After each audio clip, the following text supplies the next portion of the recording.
That is devoted to food and fuel.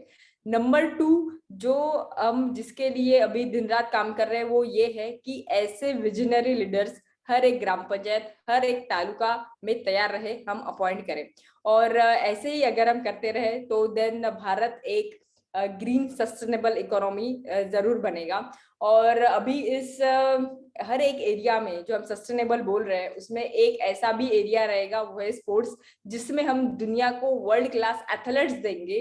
वो ग्राम पंचायत से रहे या तालुका से रहे, उसको प्लेटफॉर्म एमसीएल ही देगा। और ऐसे ही प्लेटफॉर्म के निर्माण करते अभी मैं ऐसे व्यक्ति को बुलाना चाहूंगी जिनका ये सपना है कि ये प्लेटफॉर्म सिर्फ भारत का नहीं बल्कि दुनिया के लिए नंबर 1 प्लेटफॉर्म बने।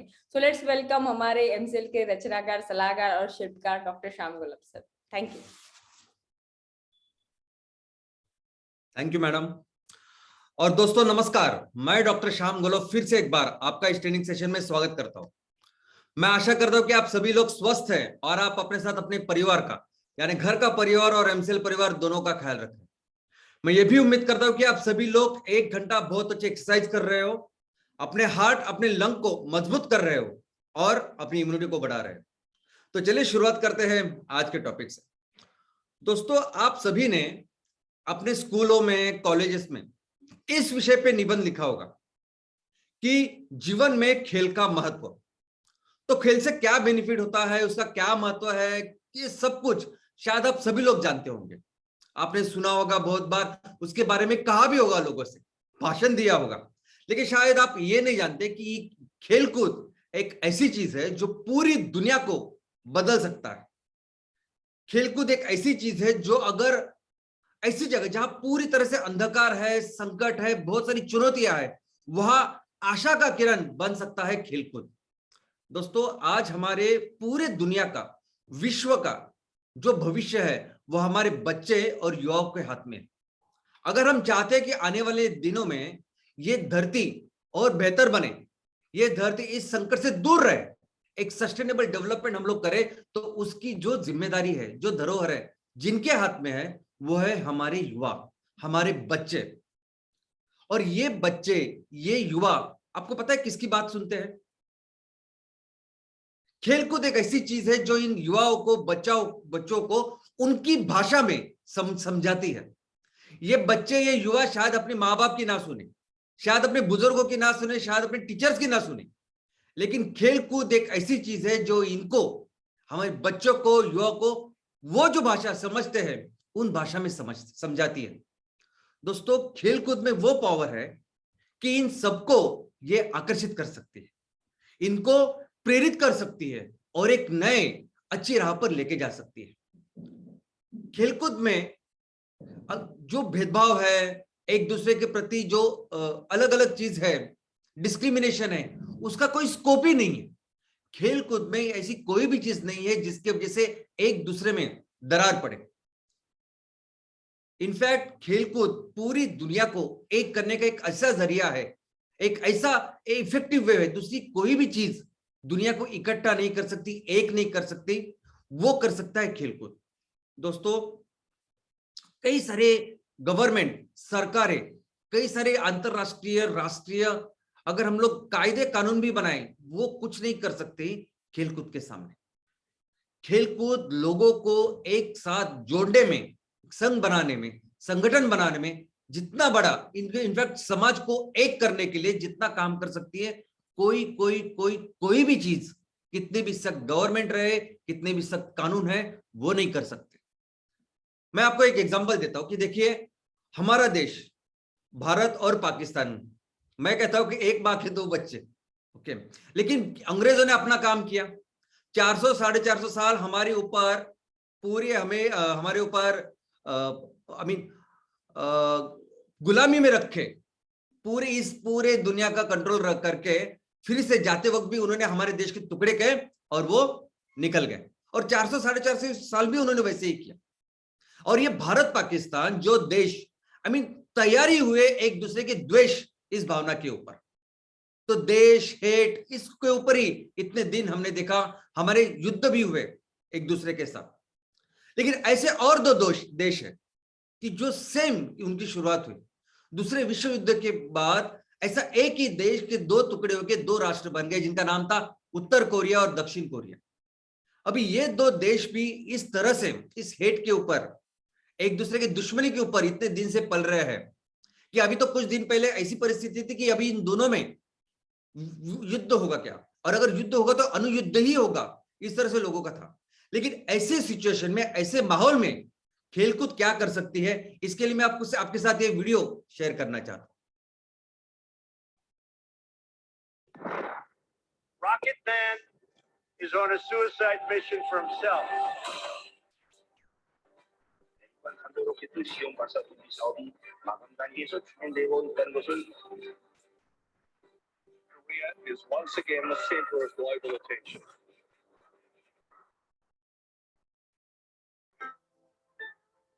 It is a tough situation to have our team be used for political reasons. 처음에는 좀 잘 맞지 않았는데 I don't know anyone who's been in a situation quite like the one we were in. really after the first couple days, I'm like, okay, this could work, you know. Yeah, there's a lot there. It was a really special moment.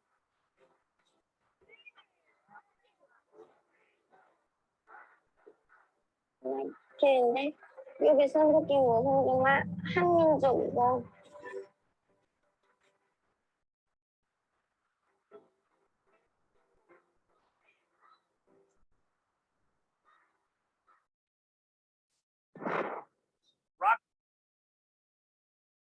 तो देखा आपने क्या कर सकता है एक खेलकूद। इस खेलकूद ने ये दो देश जो एक दूसरे के दुश्मन बन चुके थे उनको फिर से अपने उनको लगा कि हम दोनों भाई बहन और भाई है और हम एक देश जैसे रहने चाहिए। ये बताते हुए मैं बहुत थोड़ा सा भावुक हो गया, लेकिन ये कर सकता है खेलकूद। और अगर एक राष्ट्र निर्माण की भी अगर हम बात करें तो हमारे राष्ट्र में सबसे इंपॉर्टेंट रिसोर्स है हमारे युवा। जैसे पूरी दुनिया की बात कर रहे हैं कि पूरे दुनिया का भविष्य इन युवाओं में है, बच्चों में है, वैसे अगर हम अपने देश के लिए सोचते हैं कि हमें फिर से हमारे देश को एक सबसे महान राष्ट्र बनाना है जिसकी काबिलियत हम लोग रखते हैं, तो एक सबसे इंपॉर्टेंट रिसोर्स है जिसके ऊपर हमारा ध्यान उसका ख्याल हमें रखना पड़ेगा, उसको बेहतर बनाना पड़ेगा। और वो रिसोर्स है ह्यूमन कैपिटल, वो रिसोर्स है हमारे बच्चे, ये हमारे युवा। और इनको अगर अच्छा करना है, इनको अच्छी तरह से विकास करना है, डेवलप करना है, तो उसमें खेलकूद जैसी कोई चीज नहीं हो सकती है। सबसे पहले तो ये खेलकूद हमारी जो फिजिकल शारीरिक क्षमता को बढ़ाता है, शारीरिक विकास पूरी तरह से करता है, लेकिन उसके बाद जो बौद्धिक विकास होना चाहिए ये भी कराता है। एक बार आपको खेलकूद की आदत लग गई तो आप ऐसा समझे कि पूरी जिंदगी भर आप अपनी तबीयत का ख्याल रखोगे। लेकिन बौद्धिक यानी अगर कोई जानकारी आपको मिलती है तो उस जानकारी के ऊपर काम करना, उस जानकारी के बारे में सोचना, उस जानकारी के बारे में इमेजिन करना, उस जानकारी को याद रखना, उस जानकारी से सबक सीखना और क्वेश्चन पूछना, सवाल पूछना और फाइनली अपना एक निर्णय बनना, यह निर्णय क्षमता, यह निर्णय लेने की जो चीज है वो खेलकूद सिखाती है। इसके अलावा अगर किसी भी सेक्टर में हमें अच्छा काम करना है तो बहुत इंपॉर्टेंट होती है लैंग्वेज, भाषा, भाषण, सब कुछ। और ये भाषा और ऑफकोर्स भाषा कैसी यूटिलाइज करनी चाहिए, स्पीच, ये दोनों अच्छी तरह से सिखाती है खेलकूद। इसके अलावा सोशल, सामाजिक विकास होना चाहिए। जब भी हमारे ये बच्चे युवा समाज में जाए तो एक दूसरे के साथ कैसा बर्ताव करना चाहिए, कैसे एक दूसरे के साथ मैत्रीपूर्ण संबंध रखने चाहिए, ये सभी चीज सिखाती है खेलकूद। इसके अलावा इमोशंस, दोस्तों इन बच्चों में, इन युवाओं में इमोशंस बहुत ही स्ट्रांग होते हैं, इनमें बहुत ज्यादा एनर्जी होती है। इनफैक्ट ये एनर्जी, ये इमोशंस अगर हम सही दिशा में लेके जाए तो पूरे राष्ट्र को हम लोग बदल के रख सकते हैं। लेकिन यही इमोशंस को, यही चीज को कुछ लोग गलत तरीके से भी यूटिलाइज करते हैं, जो हमने देखा कि कैसे आतंकवादी कैसे ऐसे युवाओं को, कैसे उनके एनर्जी को गलत जगह पे चैनलाइज करते हैं। लेकिन इस एनर्जी को, इस इमोशन को अच्छी तरह से इनका विकास करना और अच्छी तरह से उनको चैनलाइज करना, ये काम करती है खेलकूद। दोस्तों सही गलत नैतिक विकास भी होना चाहिए ना, कि अगर कोई भी हमें कुछ भी बोले लेकिन क्या सही है क्या गलत है ये बच्चों को समझना चाहिए, और ये भी सिखाती है खेलकूद। जेंडर, दोस्तों दुनिया में वो राष्ट्र कि जहां स्त्री और पुरुष एक समान है वो बहुत ज्यादा डेवलप करते हैं। अगर मैं अपने देश की बात करूं तो केरला को देखिए। केरला में प्रति व्यक्ति जो इनकम है वो बहुत कम है, लेकिन केरला की बाकी क्षेत्रों में सभी जो इंडेक्सेस है या सभी क्षेत्रों में जो विकास है वो यूरोप जैसा विकास है। इसका सिर्फ और सिर्फ एक कारण है कि वहां स्त्री और पुरुष समानता है।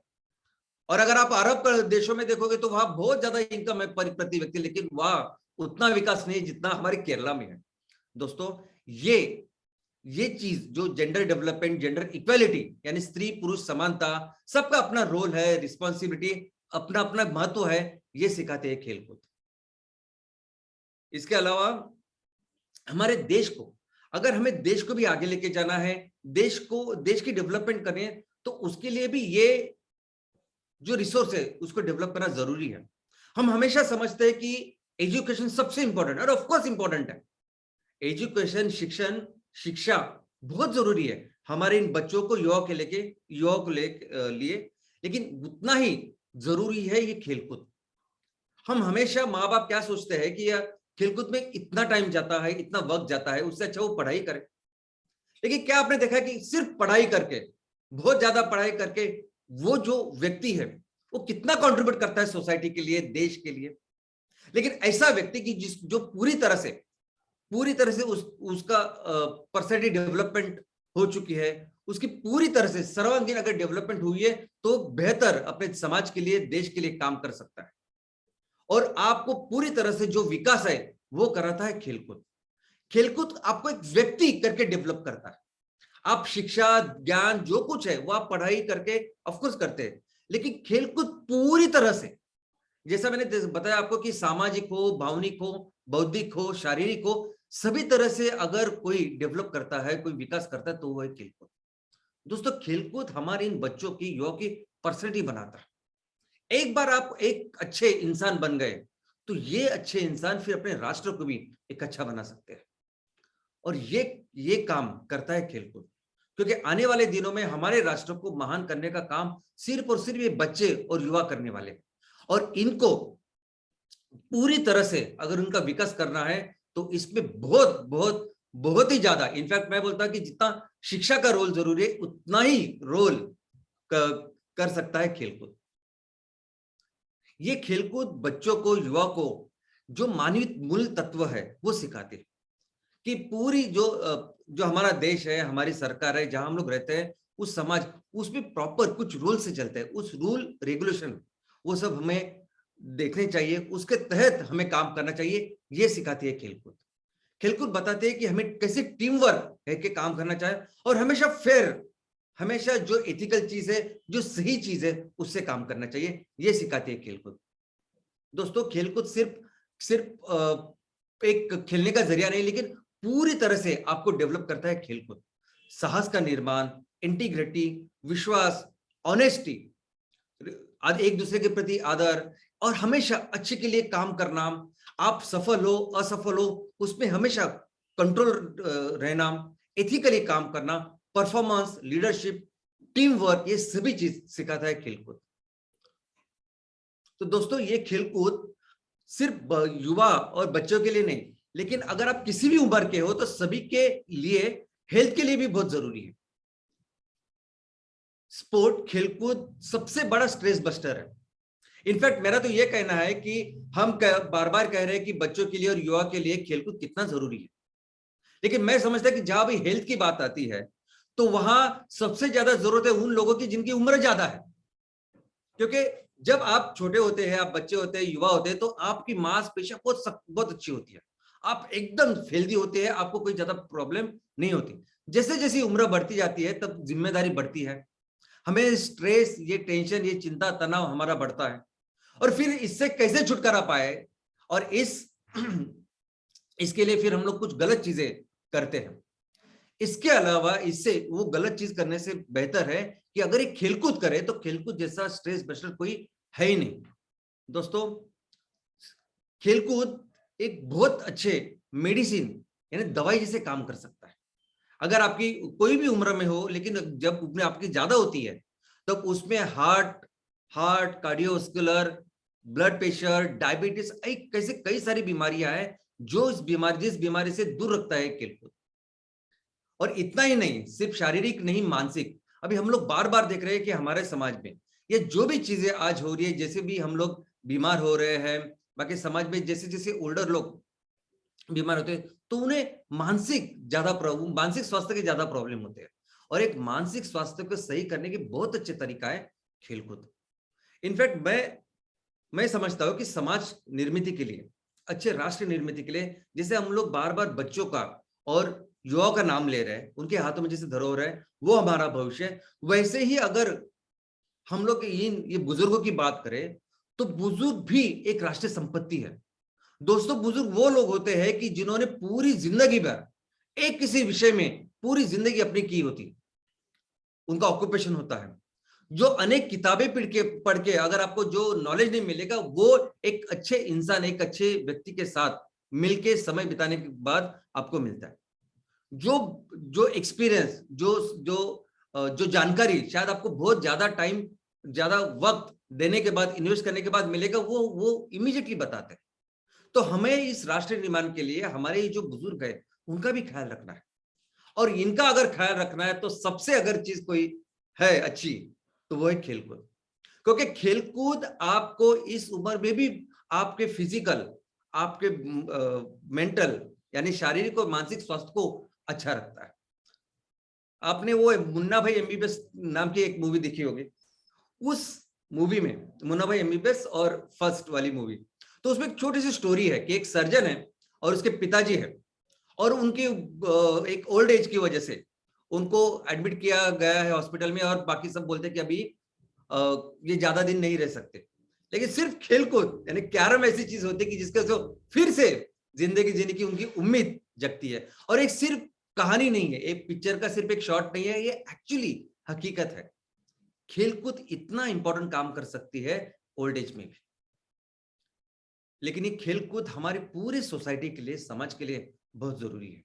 दोस्तों, अभी देखो ये ना, आज 50 दिन हो गए कि रशिया ने यूक्रेन के ऊपर वो जो युद्ध है वो चालू है, और न जाने कितनी सारी बर्बादी इस युद्ध की वजह से हुई है। हमारे पूरे समाज में, हमारे देशों में, इस पूरे दुनिया में भी बहुत सारे लोग ऐसे हैं ना कि जो निजी स्वार्थ के लिए इस समाज में दो चीजों को आपस में लड़ने पे मजबूर करते हैं, सोसाइटी को डिवाइड करते हैं। और ऐसे समय पे, ऐसे बिगेस्ट चैलेंज में अगर कोई इस पूरे समाज को, दुनिया को एक कर सकती है तो वो है खेलकूद। दोस्तों, खेलकूद अगर ओलंपिक की बात करें तो सबसे इंपॉर्टेंट रोल अगर ओलंपिक का कुछ रहेगा तो ये वही है कि पूरे दुनिया के सभी राष्ट्र एक आते हैं और इस जरिए वो एक होने की कोशिश करते हैं। अभी मैं आपको सिंपल एग्जांपल देता हूं ना कि हमारे देश में अगर भारत किसी के साथ क्रिकेट खेल रहा हो या कोई भी दूसरा खेल रहा हो, तो पूरा राष्ट्र, पूरा देश एक टीम करके उनको सपोर्ट करता है। हम सब एक हो जाते हैं, हम एक दूसरे के साथ वगैरह वो पूरी जो चीजें पूरी भूल जाते हैं, और हम लोग एक देश होते हैं, एक संघ होके काम करते हैं। और वैसे ही खेलकूद हर चीज के लिए, यानी आईपीएल में भी हमने देखा कि सिर्फ अपने देश की नहीं, आईपीएल में, यानी आईपीएल के जस्ट पहले कोई इंडिया, न्यूजीलैंड, इंडिया, ऑस्ट्रेलिया, ऐसे सब टूर होता है, और हम देखते हैं कि कैसे एक दूसरे के साथ वो लड़ते हैं। लेकिन वही सब लोग फिर आपस में मिलजुल के फिर आईपीएल में खेलते हैं। यहां तक के झारखंड के हमारे धोनी साहब चेन्नई के इतने बड़े सुपरस्टार बनते हैं, चेन्नई के टीम के कैप्टन बनते हैं, और उनके फैंस इस तरह के चेन्नई में है। तो खेलकूद एक ऐसी चीज है जो लोगों को एक करती है। और खेलकूद इज अबाउट पार्टिसिपेशन। देखो, खेलकूद ऐसी चीज है ना कि आप सिर्फ देखते नहीं, आप उसका एक हिस्सा बनते हैं, और एक बार आप हिस्सा बन गए ना तो आप उसमें एक हो जाते हो। उसमें कोई फर्क नहीं पड़ता आप कौन हो, क्या बैकग्राउंड है, कुछ नहीं फर्क। एक बार आप खेल में आ गए तो आप उस खेल के एक मेंबर बन गए। और दोस्तों, ये जो चीज है ना इंक्लूजन की, इतनी जरूरी है कि आप पूरे ये एक बार एक खेलकूद को हमने अच्छी तरह से डेवलप किया तो इस राष्ट्र को निर्माण करने के लिए मैं एक नागरिक हूं इस पूरे देश का, ये जो भावना है ये तैयार करती है खेलकूद। जब आप खेलकूद करने के लिए जाते हैं वो, तो आपको सिर्फ एक समझ में आता है कि एक ही भावना आपके दिमाग में रहती है कि अभी ये खेल चल रहा है, ये पूरी मेरी टीम है और मैं उसका एक सदस्य हूं और मुझे मैक्सिमम कंट्रीब्यूट करना है। और वैसे सेम जो भावना अगर उसमें आप डेवलप होते रहे, तो आपको बाद में फिर वो आपकी आदत बन जाती है कि यस, वो भावना आपकी स्ट्रांग बन जाती है, पूरा बिलीव बन जाता है कि ये पूरा जो राष्ट्र है, ये समाज है, उसमें एक नागरिक है और मुझे मेरा बेहतर से बेहतर मुझे कंट्रीब्यूट करना है। और ये आपको समझाती है खेलकूद। दोस्तों, खेलकूद एक अच्छी सेहत का कल्चर तैयार करती है। आपने देखा ऐसे गांव कि गांव जो खेलकूद के लिए मशहूर है, वहां देखोगे तो हर गांव, हर घर में कोई ना कोई खेलकूद में अच्छा होता है। अभी नॉर्थ में, पंजाब हरियाणा में ऐसे कई गांव है, साउथ में ऐसे गांव है, और हर राज्य में ऐसे कुछ गांव है कि जो खेलकूद के लिए बहुत मशहूर है। और वहां अगर आप देखोगे तो ऑलमोस्ट एक कल्चर ही है, सब लोग खेलकूद को बहुत ज्यादा महत्व देते हैं और इसके वजह से बाकी जो गलत चीज है उससे वो दूर भी रहते हैं। दोस्तों, खेलकूद जो समाज में जो सोशल डिफरेंस है वो पूरी तरह से मिटा सकता है। यहां तक के ये कम्युनिटी को, अगर कम्युनिटी के रिलेशंस हमें दृढ़ करने हैं, अच्छे करने हैं, तो खेलकूद जैसा कोई भी काम नहीं है। और यही नहीं कि जब तक आप खेलते हो तब तक ही आपको ऐसा लगता है, लेकिन ये जो भावना है ये बाहर निकाल के ये जिंदगी का हिस्सा बन जाती है। तो ये जब सोशलाइजेशन, जब आप जिंदगी में आगे बढ़ते हो, समाज का एक भाग बनते हो, तो वहां भी इस तरह का, इस खेलकूद की जो भावना है वही बरकरार रहती है। दोस्तों, ये खेलकूद अंतरराष्ट्रीय रिलेशंस के लिए भी बहुत जरूरी है। देखो, हमें ये पूरे जो देश है, इन देश की एक संगठन है जिसे हम लोग कहते हैं संयुक्त राष्ट्र संगठन, जिन्हें हम लोग कहते हैं यूनाइटेड नेशंस।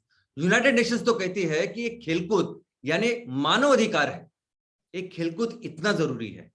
यूनाइटेड नेशंस कहते हैं कि अगर दो देशों को एक करना है, दो देशों के बीच में संबंध अच्छे करने हैं, तो खेलकूद जैसा कोई भी लो कॉस्ट, सबसे इफेक्टिव और मानवीय ऐसा कोई भी दूसरा तरीका ही नहीं।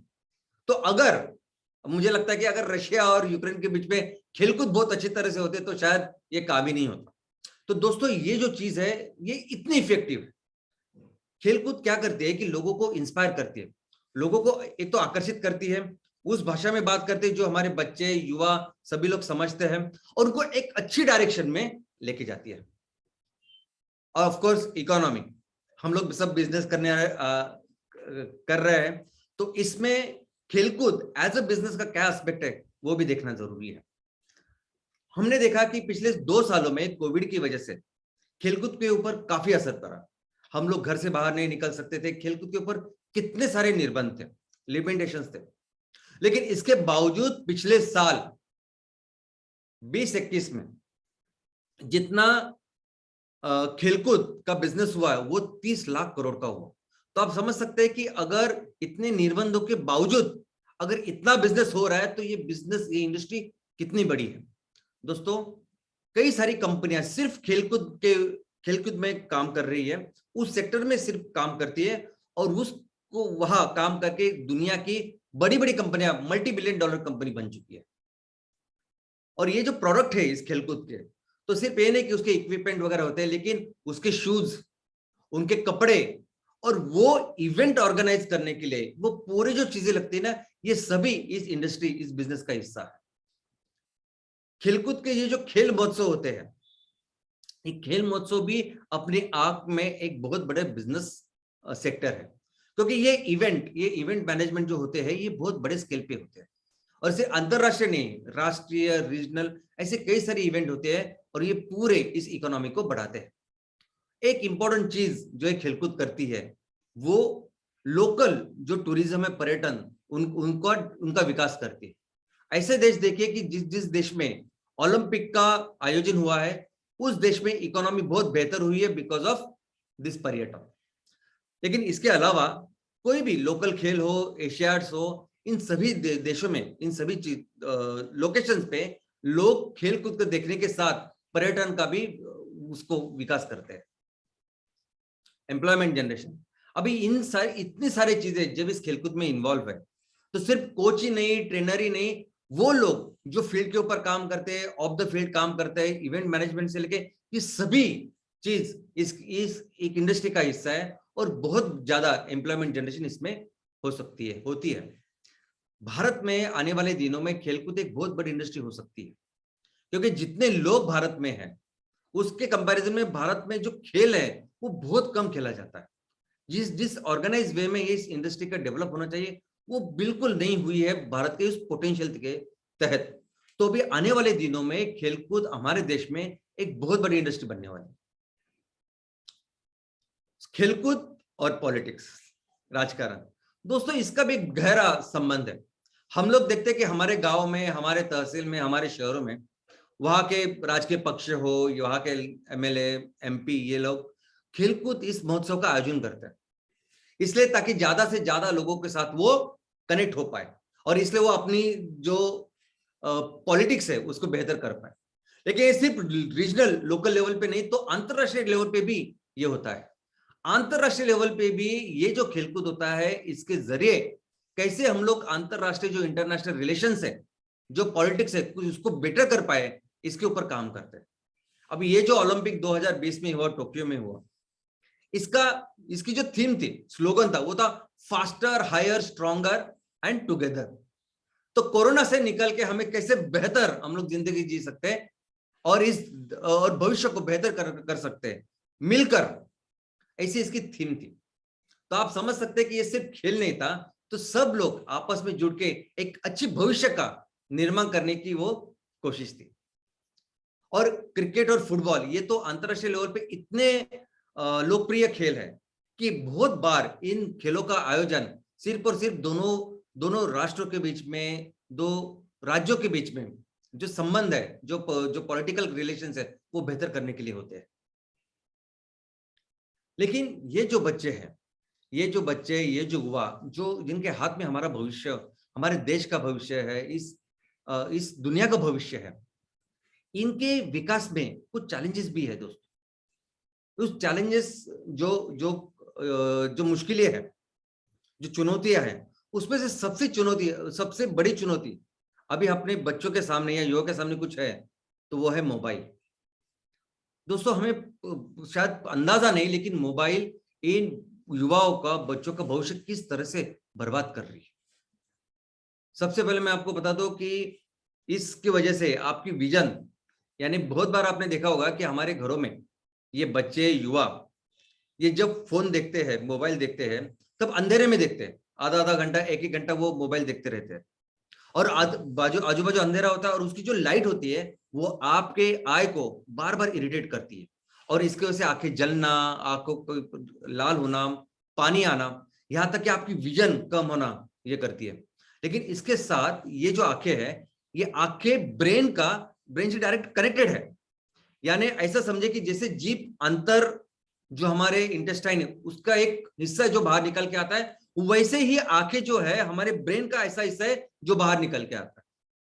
तो इसको जब आप इरिटेट करते हो तो आपको नींद ही नहीं आ सकती और इसकी वजह से ये जो बच्चे ज्यादा उपयोग उसका करते हैं तो उनकी नींद डिस्टर्ब होती है और एक बार नींद डिस्टर्ब हो गई, एक बार आपकी रिचार्जिंग बराबर नहीं हुई तो आपकी जो प्रोडक्टिविटी है, परफॉर्मेंस है, वो भी अफेक्ट होता है।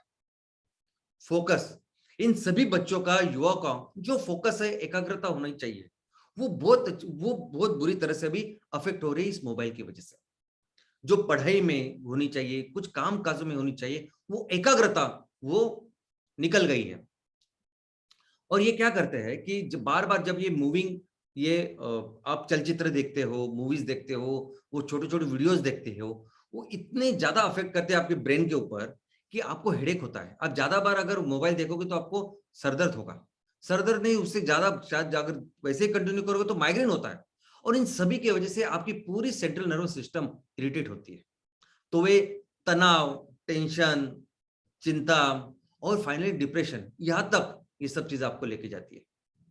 और साइबर क्राइम्स, दोस्तों ये बच्चे जो है जिसमें बहुत ज्यादा ऊर्जा होती है और ये ऊर्जा सिर्फ वो एप्स में, वीडियोस में जब डालते हैं तो इन बच्चों को ऐसे नए एप्स बना के उनको गलत चीजों के ऊपर उनमें इन्वॉल्व कर लेना, ऐसे काम करने वाले बहुत सारे होते हैं क्रिमिनल साइबर क्रिमिनल जिन्हें हम लोग कहते हैं। और ये साइबर के ऊपर काम करने वाले ये सभी जो गुनहगार हैं, ये फिर ऐसे बच्चों को अलग गलत चीजों में उनको इन्वॉल्व करते हैं, गलत काम करवाने लगते हैं, और इस तरह से उनका जो फ्यूचर है, आई मीन सिर्फ उनका नहीं तो पूरी फैमिली डिस्टर्ब हो सकती है। हेल्थ इशू बच्चों को इसकी वजह से कि आप ब्रेन तो मैंने कहा, सेंट्रल नर्वस सिस्टम और पूरी चीज, लेकिन उसके साथ आपकी नेक हो, आपका पोस्चर हो, और न जाने कितने सारे हेल्थ इशू इसके वजह से होते हैं। और जब आपका अगर फोकस सही नहीं है, आपकी एकाग्रता अच्छी नहीं है, तो आप कैसे पढ़ाई अच्छी करोगे, कैसे उस चीजों को समझोगे, और फिर उसका ही परिणाम ये होता है कि आपकी जो एकेडमिक्स है, आपका जो स्कूल कॉलेज के जो परिणाम है, वो बहुत डाउन हो जाता है। और जब ऐसे कुछ होता है, जब अगर बच्चों को, युवा को अगर उनके मार्क्स कम हो जाते हैं, उनको जो चाहिए वो नहीं मिलता, तो वो क्या करते हैं कि फिर खुद को, यानी इस असफलता से बचने के लिए पूरी तरह से वो मोबाइल में पूरी तरह से घुस जाते हैं। वो अपने माँ बाप से अलिप्त हो जाते हैं, बच्चों से, दोस्तों से अलिप्त हो जाते हैं, समाज से अलिप्त हो जाते हैं, और आइसोलेशन में रह रहे हैं। आप देख रहे हैं कि आजकल के बच्चे, जब हम लोग छोटे थे क्या करते थे, और बच्चे आज अपने आप में रहते हैं। लेकिन इस आइसोलेशन, ये जो चीज है, अब ये बहुत बड़ी मानसिक बीमारी को बढ़ावा देती है, और ये कई सारे बच्चे अभी धीरे धीरे ये मानसिक तनाव और एक मानसिक बीमारी की ओर बढ़ रहे हैं। और ये बीमारी अभी इतनी बढ़ रही है कि इसके वजह से आज बहुत सारी चीजें होती है, लेकिन इसमें बच्चे ये भी समझते हैं कि कोई डिसिप्लिन, कोई कायदे कानून ये बच्चे मानते हैं। आज वो वीडियो में जो कुछ देखते हैं, उनको ऐसा लगता है कि सब कुछ चलता है। ये जो चीज है ना, इसके ऊपर कई सारी जो अनैतिक चीजें वो भी बच्चे आजकल करने लगे। आपने देखा होगा कि एक बहुत पॉपुलर सीरीज थी मनी हाइस्ट करके, नेटफ्लिक्स के ओटीटी प्लेटफॉर्म में। अभी वो मनी हाइस्ट देख के कि किस तरह उन चोरों ने वो बैंक लूटी, सेम पैटर्न के ऊपर कई सारी चोरियां हुई है, सेम। वहां सब बच्चे हैं जिन्होंने कभी कुछ नहीं क्राइम किया, लेकिन वो उसमें है। और ऐसी कई सारे, सिर्फ वो ही नहीं, लेकिन ऐसी चोरियां ही नहीं, लेकिन कई सारी ऐसी गलत चीजें बच्चे कर रहे हैं, वो मोबाइल की वजह से। और ये सभी जो गलत चीज है, ये जो सभी जो मानसिक परिणाम है, अल्टीमेटली इनको एक उनका मानसिक स्वास्थ्य पूरी तरह से बिगाड़ता है, और ये एंड यानी सुसाइड की तरफ भी लेके जा सकता है। शायद आपको पता नहीं, भारत में, पूरी दुनिया में भारत में सबसे ज्यादा सुसाइड का रेट है, और इस सुसाइड रेट में सबसे ज्यादा कौन है? यूथ है, यंग है। ये हमारे आगे का भविष्य जो है ना, वो है, ये युवा है। जो उम्र है जिसमें सबसे ज्यादा सुसाइड होती है, वो है 15 से लेके 29 तक, 15 से लेके 39 तक इस राज्य में। तो ये सबसे प्रोडक्टिव, सबसे इंपॉर्टेंट जो एज है, वो सबसे ज्यादा सुसाइड में आता है। और अगर एक बच्चा कोई या एक युवा कोई सुसाइड करता है, समझिए कि उसके पीछे कितने सारे सैकड़ों लोग, बच्चे ऐसे भी हो सकते हैं कि जो मानसिक से पूरे डिप्रेशन में है। तो अगर आप स्टैटिस्टिक्स देखोगे तो पूरे दुनिया में महिलाओं में जितना सुसाइड हो रहा है, उसमें से ऑलमोस्ट 40%, अभी आप 36 2016 की फिगर, 40% महिला भारत की होती है। पूरे दुनिया में जितने लोग, जितने आदमी सुसाइड करते हैं, उसमें से ऑलमोस्ट 25%, 25% जो पुरुष है, जो युवा है, वो भारत के। और जो एज है वो 15 से 29 ऐसा एज। दोस्तों, तो क्या है ये सोल्यूशन? ये सब ऐसी चीजों में कैसे हम लोग बेहतर बनाएंगे, कैसे हमारे भविष्य का हम लोग ख्याल रखेंगे? और इसके लिए सबसे बेहतर, सबसे अच्छा, सबसे प्रभावी और वो सॉल्यूशन, देखो इसके बारे में आप कितना बताओगे बच्चों को? बताइए, ये करो, वो मत करो, ऐसा करना चाहिए, वैसे करना चाहिए। कितना आप बच्चों को बताएंगे, कितना उनको आप पर्सनैलिटी डेवलपमेंट के वीडियोस बताएंगे, उससे कुछ नहीं होता। वो भाषा जो बच्चे समझते हैं ना, वो भाषा है खेलकूद की। आपको ज्यादा बताने की, समझाने की जरूरत नहीं, सिर्फ खेलकूद एक ऐसी चीज है जिसमें आपको इन्वॉल्व होना पड़ता है, आप उसका एक हिस्सा बनते हैं। और जब आप उसमें जाते हैं ना, ये खेलकूद पूरी इस चीजों का ख्याल रख सकता है। ये सॉल्यूशन है खेलकूद। दोस्तों, पहली बात तो खेलकूद आपके बच्चों की, हमारे इस युवाओं की, उसकी सेहत का ख्याल रखेगा।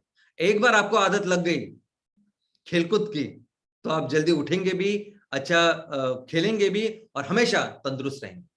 इसके अलावा आपकी जो बौद्धिक जो विकास है वो भी हमेशा तंदुरुस्त रहेगा। लेकिन एज अ कैरेक्टर देखो, प्रति व्यक्ति को अच्छी तरह से हमने डेवलप करना चाहिए, हमारे गांव में, हमारे तहसील में, हमारे पूरे समाज में। तो उसमें बहुत अच्छा काम करता है ये खेलकूद। अभी देखिए ना, हम सभी लोग एमसीएल फैमिली में आज हमारा एक विजन है, मिशन है, और इस मिशन को लेके हम लोग चल रहे हैं। हमें अपने देश को फिर से एक बार सबसे महान राष्ट्र बनाना है, सबसे बड़ी इकोनॉमी हमें अपने देश को बनाना है, भारत को बनाना है, और हमें पूरा विश्वास है कि हम लोग ये करेंगे, 100% हम लोग करेंगे। ये जो आत्मविश्वास है और इसके साथ एक सेल्फ एस्टीम भी है। हम लोग देख नहीं सकते कि जो किसान जो सबसे अमीर हो सकता है, कुदरत ने इतना कुछ भारत को दिया है, जो किसान सबसे अच्छे पोजीशन में होना चाहिए, आज उस किसान ऐसी अवस्था से गुजर रहा है। हम लोग देख नहीं सकते कि हमारे आजू बाजू इतनी अपॉर्चुनिटी होने के बावजूद हमारे हजारों युवकों को नौकरी नहीं है, रोजगार नहीं। तो ये जो सेल्फ एस्टीम है ये भी हम लोग समझते हैं। और कहां से आता है ये, कहां से आता है आत्मविश्वास, कहां से आता है ये एस्टीम, सेल्फ एस्टीम, आत्मसम्मान। सेल्फ एस्टीम यानी आत्मसम्मान कहां से आता है? ये सम्मान और ये कॉन्फिडेंस ये आता है खेलकूद से।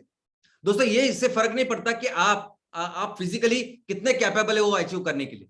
ये फर्क नहीं पड़ता कि आपको बौद्धिक क्षमता है कि नहीं, वो आप कर पाओगे कि नहीं, आर्थिक क्षमता है कि नहीं, आपके पास पैसे है कि नहीं वो करने के लिए। सबसे इंपॉर्टेंट, सबसे जरूरी क्या होता है कि आप में वो आत्मविश्वास है कि नहीं, आप में वो आत्मसम्मान है कि नहीं।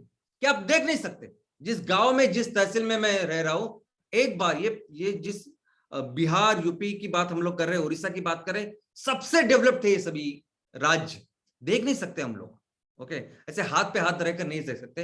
ये सब चीजें सिखाती है, आती कहां से? खेलकूद से। खेलकूद ऐसी चीज है जो आपके इस आत्मविश्वास को, आत्मसम्मान को बढ़ाता है। और सब कोई भी चीज अगर आपको लाइफ में कुछ भी करना है तो इसकी शुरुआत ही इन चीजों से, इन गुणों से होती है। और जो गुण देते हैं खेलकूद, इमोशंस, जैसा मैंने कहा कि बहुत स्ट्रॉन्ग इमोशंस होते हैं हमारे। ये युवा जो होते हैं उनके स्ट्रॉन्ग इमोशंस, स्ट्रॉन्ग वो एक एनर्जी होती है, बहुत स्ट्रॉन्ग एनर्जी होती है, जिसका ही गलत फायदा कुछ संगठन लेते हैं। फिर लेकिन इसी इमोशंस को, इसी एनर्जी को, इन्हीं भावनाओं को अगर हम लोग अच्छी तरह से लेके जाए तो पूरे राष्ट्र को बदल कर रख सकती है ये खेलकूद, ये इमोशंस। डिसिप्लिन, देखो शिक्षा तो जरूरी है लेकिन उसके साथ जरूरी है अनुशासन। आप अनुशासन के सिवा जिंदगी में नहीं कुछ कर पाओगे। जो हम लोग टाइम पे उठते हैं या जो कुछ चीज हम लोग करते हैं, डिसिप्लिन बहुत बहुत बहुत ही जरूरी है। और ये डिसिप्लिन आप कितना भी बच्चों को ऊपर चिल्लाओ वो नहीं, लेकिन खेलकूद उनको सिखाती है डिसिप्लिन। सोशल स्किल, कैसे समाज में रहना, कैसे एक दूसरे के साथ बर्ताव करना, कैसे उनके साथ अच्छे मैत्रीपूर्ण संबंध का निर्माण करना, ये सब कुछ सिखाती है खेलकूद। पेशेंस, दोस्तों आजकल ये मोबाइल के ऊपर जो युवा है उनको लगता है कि आज मैंने कुछ किया तो मुझे बस कल उसका फल मिलना चाहिए, आज मैंने बीज डाला तो कल मुझे आम मिलने चाहिए उस पेड़ के। ऐसा नहीं होता। धैर्य की जरूरत होती है, धीरज की जरूरत होती है। अगर आप सही काम कर रहे हो, सही इरादे से कर रहे हो, पूरी लगन के साथ, मेहनत के साथ कर रहे हो तो 100% मिलता है। वो दुनिया में ऐसी कोई चीज नहीं मिलती, लेकिन उसके लिए जो सब्र होना जरूरी है, जो पेशेंस होना जरूरी है, वो सिखाती है खेलकूद। और परसिवरेंस, यानी मैं तब तक शांत नहीं बैठूंगा, मैं तब तक अपनी मेहनत जारी रखूंगा, मैं तब तक काम करता रहूंगा जब तक मैं अपने इस लक्ष्य को हासिल नहीं कर पाऊं। ये जो चीज है ना, ये सिखाती है खेलकूद कि अगर आपने जिंदगी में कुछ ठान लिया तो बस आपको उसको अचीव करना है, जिद्दी हूं मैं, ये सिखाता है खेलकूद। दोस्तों खेलकूद ये बताता है कि असफलता भी एक पूरे ये जो सफर है उसमें उसका एक इनबिल्ट पार्ट है। असफलता एक चुनौती है, स्वीकार करो, और कैसे उसको बेहतर करते हो उसके ऊपर काम करो, और जो अपना लक्ष्य है उसको हासिल करो। मैं आपको एक सवाल पूछता हूं। सवाल यह है कि कौन सा वो क्रिकेटर है, भारत का अंतरराष्ट्रीय क्रिकेटर है, जो बैट्समैन है और सबसे ज्यादा जीरो पे आउट हुआ है? बताइए आप, क्या कारण, क्या नाम है उसका जो सबसे ज्यादा जीरो पे आउट हुआ है? हमारा इंडियन क्रिकेटर। मैं बताऊं आंसर? उसका जवाब है सचिन तेंदुलकर। तो वो सचिन तेंदुलकर जिसके नाम पे इतने सारे रिकॉर्ड्स है, वही सचिन तेंदुलकर सबसे ज्यादा जीरो के ऊपर आउट हुआ है। तो क्या होता है फिर? तो जीरो के ऊपर आउट होने के बाद वो पूरा डिप्रेशन में चला गया क्या? नहीं। जो लोग खेलकूद में होते हैं वो समझते हैं कि असफलता ये सब चीजें वो आती है, कंपलसरी आती है, लेकिन हमें अपना काम करना है। तो ये इंपॉर्टेंट चीज जो लाइफ की है वो सिखाती है खेलकूद। टीम वर्क, दोस्तों टीम वर्क सिखाती है खेलकूद। अभी हम लोग जो काम कर रहे हैं, अभी ग्राम पंचायत लेवल पे, तहसील लेवल पे आप लोग जो काम कर रहे हैं, हर जगह पे आपकी टीम है। कोई अकेला तो कोई कर ही नहीं सकता। ओके, तो हम अभी एमपीओ की भी बात करें तो एमपीओ की शुरुआत करने के लिए 10 सदस्य लगते हैं। 10 सदस्य, उसके बाद ही एमपीओ की शुरुआत होती है। तो हर जगह पे अपनी एक टीम है, अपने लोग हैं।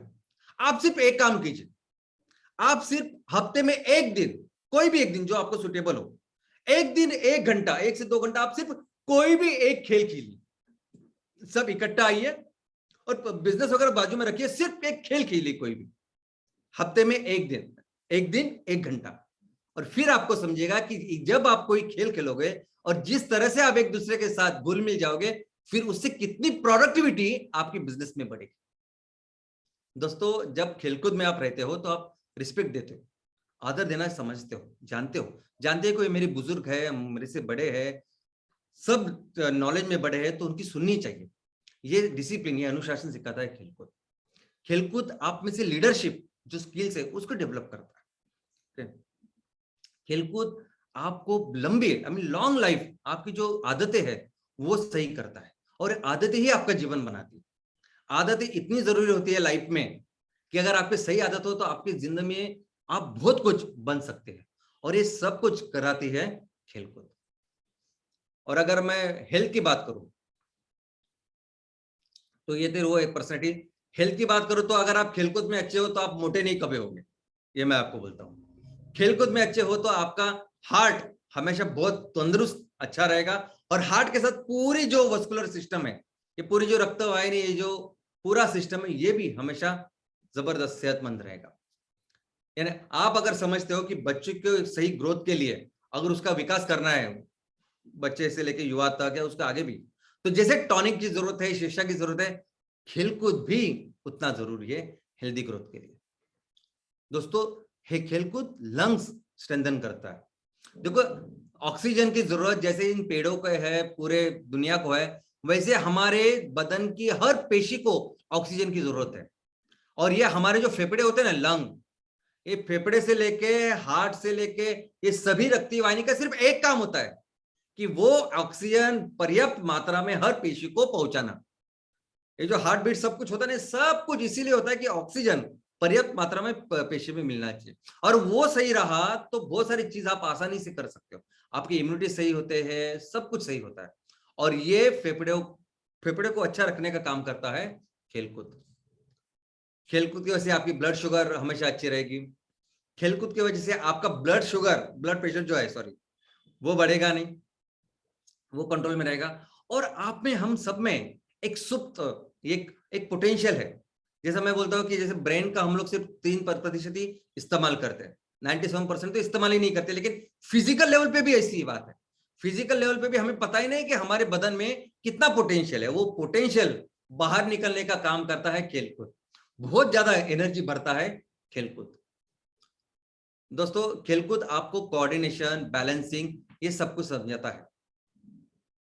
और यहां तक कि अगर आपके हर पेशी को पर्याप्त ऑक्सीजन मिला तो ये खेलकूद आपका कैंसर से भी आपको प्रिवेंट करती है। खेलकूद की वजह से आपकी स्लीप, आपकी नींद बेहतर होती है। आप अच्छा जब सोते अच्छा हो तब आपके परफॉर्मेंस भी बहुत बेहतर होता है। और क्रोनिक मस्कुलर टेंशन, अभी आपने देखा होगा अपने घर में, अपने आजू बाजू में, कि जिनकी उम्र ज्यादा होती है, जो रिटायर्ड लोग होते हैं, उनको ना विदाउट एनी एक्सीडेंट उनको फ्रैक्चर होते रहते हैं, छोटे छोटे हेयरलाइन फ्रैक्चर होते हैं, कभी हाथ का हुआ, कभी पैर का हुआ। अब ये क्यों होता है? क्योंकि उनके मसल बहुत वीक हो जाते हैं, और वो जो स्ट्रेस है वो हड्डियां सहन नहीं कर पाती, और उनको वो हेयरलाइन फ्रैक्चर होता है, स्ट्रेस फ्रैक्चर होता है। ये भी प्रिवेंट करता है खेलकूद। इसके अलावा जिस परफॉर्मेंस की, जिस कंट्रीब्यूशन की बात हम लोग कर रहे हैं, ये भी बढ़ाता है खेलकूद। सबसे पहले मैं बता दूं कि ऐसा मत समझिए कि आप खेलकूद में जो बच्चे होते हैं वो पढ़ाई अच्छे नहीं करते। इनफैक्ट अगर आप देखोगे तो जो बच्चे जो युवा खेलकूद में अच्छे रहते हैं वो एकेडमिक्स में भी, वो पढ़ाई में भी उतना ही अच्छा काम करते हैं। लेकिन सबसे अच्छी बात अगर खेलकूद कुछ करती है ना, तो आपको अपने अंदर का जो जुनून है, जो पैशन है, वो निकालने का काम करती है। देखो खेलकूद ये बता दिया, ये समझा दिया आपको कि हमें ये देखना चाहिए कि हमें क्या अच्छा लगता है। ऐसी कौन सी चीज है जो मैं बार बार करूंगा तो भी मैं थकूंगा नहीं, मुझे अच्छा लगेगा। ऐसी कौन सी चीज है, ऐसा कौन सा लक्ष्य मैं रख सकता हूं कि जिसमें पूरी जिंदगी भर मेहनत करके उसको हासिल भी कर सकता हूं। तो ये जो पैशन है, ये जो लक्ष्य है, ये निकालने का काम करती खेलकूद। और हमेशा जीवन में कहीं भी कोई भी कितने भी चुनौती आए, कहीं भी गलत ऐसे आपके सामने अपॉर्चुनिटीज आई, लेकिन आप हमेशा राइट ट्रैक पे रहते हो जब आप खेलकूद में डिसिप्लिन होते हो। और ऑफ कोर्स खेलकूद आप विदाउट फोकस कॉन्सेंट्रेट कर ही नहीं पाते, आपको पूरा फोकस देके ही खेलना पड़ता है। और इसके वजह से फिर ये एकाग्रता, फोकस करना, अच्छी पढ़ाई करना, कॉन्सेंट्रेट होना, ये सभी चीज आपकी बिल्ड करती है खेलकूद। और ऑफ कोर्स क्लियर थिंकिंग। दोस्तों अभी कैसा है कि ये बहुत सारे हमारे जो युवा है वो कंफ्यूज है, उनको पता ही नहीं जिंदगी में करना क्या है, क्या होगा आगे, क्या करना चाहिए। बस मैंने ये ग्रेजुएशन लिया है, ये कर रहे। बहुत सारे बच्चे तो ना सिर्फ मेरे आजू बाजू के बच्चे क्या कर रहे हैं, तो चलो मैं करता हूँ। यानी खुद को क्या करना चाहिए, मैं क्या बेहतर कर सकता हूँ, क्या मेरी स्ट्रेंथ है, क्या मेरा वीकनेस, वो देखते ही नहीं। लेकिन ये अच्छी थिंकिंग की ये जो आदत है, ये करता है खेलकूद। और दोस्तों देखिए, अभी हम हर तहसील को हमें एक सुजलाम सुफलाम राज्य बनाना है। हर तहसील को हमें इतना डेवलप करना है, गांव को डेवलप करना है। और इसके लिए, इसके निर्माण के लिए बहुत जरूरी है कि हम जिनके हाथों में सब कुछ है, भविष्य, उनका भी ख्याल रखें। तो अगर हम लोग समझते हैं कि भविष्य के लिए बहुत जरूरी है हमारे युवा, हमारे बच्चे, तो इस पूरे विजन और मिशन का भाग समझ के हमें उनका भी ख्याल रखना है। अभी मैं आपको एग्जांपल देता हूं कि देखिए 1947 में हम लोग आजाद हुए, भारत आजाद हुए, तभी और एक राष्ट्र की शुरुआत थी और वो थी जापान। अभी जापान और भारत, जैसे भारत की जैसी कंडीशन थी ना, उसके ज्यादा खराब कंडीशन जापान की थी। इस तरह से वो दूसरे विश्व युद्ध के बाद वो पूरी तरह से बर्बाद हो गया था। लेकिन जिसके वजह से आज जापान इतना डेवलप्ड राष्ट्र है, उसका एक ही कारण है, वो है ह्यूमन पोटेंशियल। उनके युवाओं ने, लोगों ने मिलकर उस राष्ट्र को महान राष्ट्र बनाया है। तो हमें भी अगर अपने राष्ट्र को फिर से वहां तक लेके जाना है, फिर से दुनिया का सबसे बड़ी इकोनॉमी बनाना है, सबसे महान राष्ट्र बनाना है, और अगर हमारे घर गांव को अच्छी तरह से डेवलप करना है, तो हमें भी बहुत अच्छा ख्याल रखना पड़ेगा हमारे युवाओं का। और इसलिए एमसीएल क्या करेगी, मैं आपको बता दूं कि एमसीएल का जो तरीका है, एमसीएल की जो प्लान्स है, कि हम लोग बिजनेस करेंगे और उससे जितने भी ज्यादा मुनाफा होगा, प्रॉफिट होगा, 20% हम लोग हमारे इस गांव के, हमारे उस तहसील के सामाजिक और सीएसआर करके, सोशल रिस्पॉन्सिबिलिटी हम लोग खर्च करेंगे। उसमें से एक इंपॉर्टेंट जो चीज होगी वो होगी खेलकूद। हम लोग हर तहसील में इन खेलकूद का आयोजन करेंगे। जैसे राष्ट्रीय खेल होते हैं ना, वैसे हर तहसील में एक राष्ट्रीय, जैसे हर साल को एक खेलकूद का उत्सव होगा। और इससे क्या होगा, तो इससे तो ये सबसे इंपॉर्टेंट जो रिसोर्स है, यानी हम लोग बोलते हैं ना, मैं हमेशा आपको बताता हूं कि बिजनेस यानी डेवलपमेंट ऑफ रिसोर्सेस, राइट। तो जमीन है, पानी है, बाकी सब कुछ है, लेकिन सबसे इंपॉर्टेंट रिसोर्स जिसके ऊपर हमें ध्यान देना चाहिए वो है लोग, युवा। ये सबसे इंपॉर्टेंट रिसोर्स है, उसको डेवलप करने का काम करेगा ये खेलकूद। लेकिन सबसे इंपॉर्टेंट चीज ये है ना कि ये ऐसे जब खेलों का आयोजन हम लोग करेंगे, इस खेल महोत्सव का आयोजन जब करेंगे, तब सब तालुका, पूरा तालुका, सभी ग्राम पंचायत सब एक हो जाएंगे। ये एकता की जो सोच है, एकता की जो भावना है, वो सबके दिल में आएगी। और पूरा समाज इकट्ठा करना ये बहुत बहुत बहुत बहुत जरूरी है। यानी आज की तारीख में सबसे इंपॉर्टेंट, सबसे बड़ा चैलेंज या सबसे बड़ा प्रॉब्लम मैं देख रहा हूं पूरे भारत में, तो वो ये है कि समाज का एक होना। हर समाज में एक दूसरे के साथ लोग झगड़ रहे हैं, उनका एक होना जरूरी है अगर हमें भविष्य को उज्जवल करना है। अभी देखिए इतना महान राष्ट्र है हमारा, इतने महान राष्ट्र, कैसे थोड़े से वो अंग्रेज लोग आए और इतने सालों तक हमें गुलाम बना के रख दिया। क्यों? क्योंकि उनका बस एक ही काम था, ये जो लोग हैं ना उनको आपस में बस झगड़ा करो, और बस पूरे उनका जो टेन्योर था 400 450 साल, उन्होंने बस वही किया। हम लोग आपस में लड़ते झगड़ते रहे और वो फायदा करते रहे, जाते वक्त भी उन्होंने वो किया। अभी आने वाले दिनों में अगर हमें अपने इस देश को फिर से महान बनाना है तो ये बहुत इंपॉर्टेंट जो प्रॉब्लम है उसका ख्याल हमें रखना पड़ेगा। मैं अगर सिर्फ बिजनेस की भी बात करूं ना, सिर्फ बिजनेस की, चलो एकदम बिजनेस की बात करते टू द पॉइंट। अभी कितने सारे ईस्ट इंडिया कंपनी वर्जन 2 हमारे यहाँ है। हम लोग देखते हैं कि मार्केट में हर सेक्टर में बाहर की कंपनी किस तरह से बिजनेस कर रही है, और हम लोग क्या कर रहे हैं? हम लोग नहीं कर रहे बिजनेस। तो अगर हमने ये काम नहीं किया, जिस बायोफ्यूल सेक्टर को हम लोग डेवलप कर रहे हैं, ऑर्गेनिक फार्मिंग को डेवलप कर रहे हैं, सब चीज को जो हम लोग डेवलप कर रहे हैं उसमें भी अगर हमें अच्छा रहना है तो हमें सब इकट्ठा होकर काम करना पड़ेगा, नहीं तो कोई भी दूसरी कंपनी आएगी और वो आगे निकल जाएगी फिर। तो बिजनेस के लिए, उसके भविष्य के लिए भी हमें लोगों को एक करके रखना, एकजुट करके रखना बहुत जरूरी है। और एक बार अगर हम लोगों ने किया तो हमें फिर किसी कंपटीशन की, दुनिया की किसी चीज से डरने की जरूरत है। इतना सब कुछ हमारे पास है और ये काम करेगा खेलकूद। हम हर साल कोई भी एक महीना जो आपका जो तहसील है उसके हिसाब से आप डिसाइड कीजिए, लेकिन उस महीने में हम लोग उस खेल कूद का आयोजन करेंगे, उस महोत्सव का आयोजन करेंगे। जैसे राष्ट्रीय खेल महोत्सव होता है, अपने राज्य का खेल महोत्सव होता है, वो छोड़िए अपने इस तहसील में, गांव में कोई स्कूल है, कोई कॉलेज है, उसमें कैसे हर साल वो खेल कूद होती है, वो महोत्सव होता है, वैसे ही सेम हम अपने तहसील में करेंगे। और इसमें कोई अंतरराष्ट्रीय, राष्ट्रीय लेवल पे जो खेल खेलने हैं वो रखने हैं, ऐसा कुछ नहीं। हम लोग अपने लोग जो खेलते हैं ना, अपने लोग जो समझते हैं, उनको जिसमें ज्यादा रुचि है, उनको ज्यादा जो खुशी है ना, वो करेंगे हम लोग। कोई जरूरत नहीं हमें वो ओलंपिक, देखो जब आप ये करोगे ना तो ओलंपिक मेडल लाने वाले लोग भी मिले, वो हो जाएंगे तय, उसकी कोई चिंता नहीं।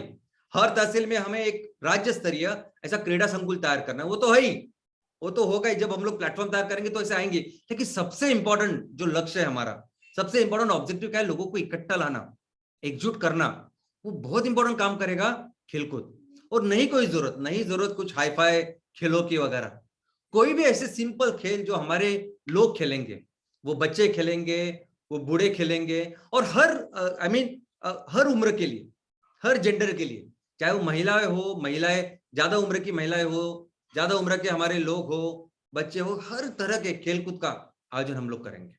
और ये बहुत इंपॉर्टेंट है हमारे आगे के भविष्य के लिए। दोस्तों, अगर हमें सुजलाम सुफलाम राज्य बनाना है, हर तहसील को एक मैक्सिमम पोटेंशियल पे डेवलप करना है, तो सबसे इंपॉर्टेंट है खेलकूद।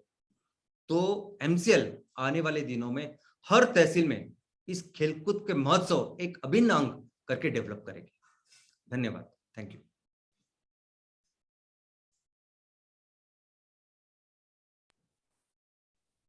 सिर्फ ईंधन में नहीं, क्रीड़ा जगत में भी एमसीएल रिवॉल्यूशन करेगा, ये आज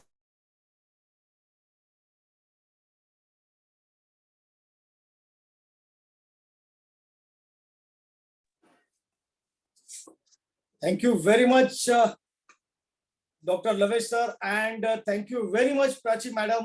फिर एक बार आपने बता दिया है कि किस प्रकार से अगर किसी देश को उन्नति अगर करनी होगी तो लीडरशिप कितनी जरूरी है।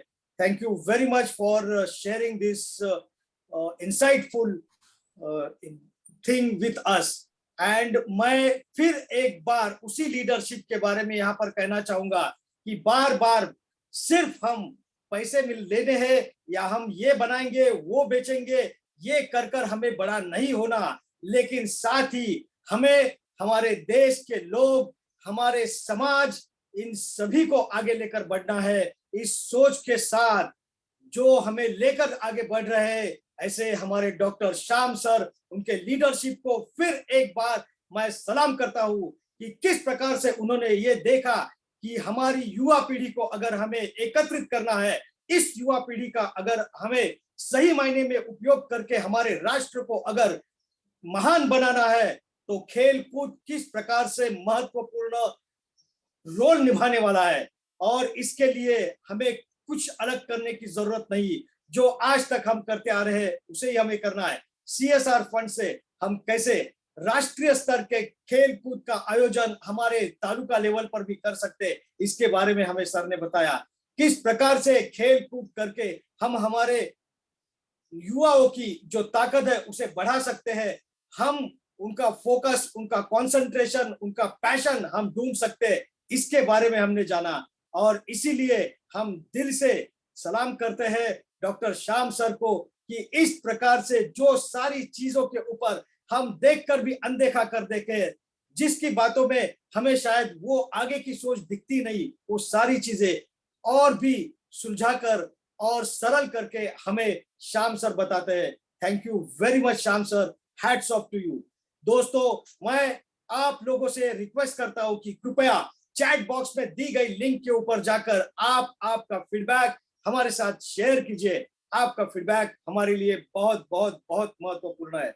So thank you very much once again. मैं आप सभी का, आप सभी prime BDA, MPO, MBS, MVP partner, channel partner सभी का तहे दिल से शुक्रिया अदा करता हूं। और मैं शुक्रिया अदा करता हूं पूरी MCL टीम का। और मैं आप लोगों से ये रिक्वेस्ट करता हूं कि आप लोग इसी तरह हर शुक्रवार हमारे साथ जुड़े रहे, ताकि आपको इसी तरह से अलग अलग चीजों के ऊपर ज्ञान मिलता रहेगा, जिसका उपयोग करके हम हमारे तालुका, हमारे हर ग्राम पंचायत को सुजलाम सुफलाम बनाया करेंगे। सो इसी के साथ मैं मंगेश शेलार, आपका होस्ट, आपको ये निवेदन करता हूं कि आप आपका, अपने परिवार का और पूरे MCL परिवार की सेहत का ख्याल रखिए। और इसी के साथ आज का यह वेबिनार यही समाप्त हुआ, यह घोषणा करता हूं। धन्यवाद।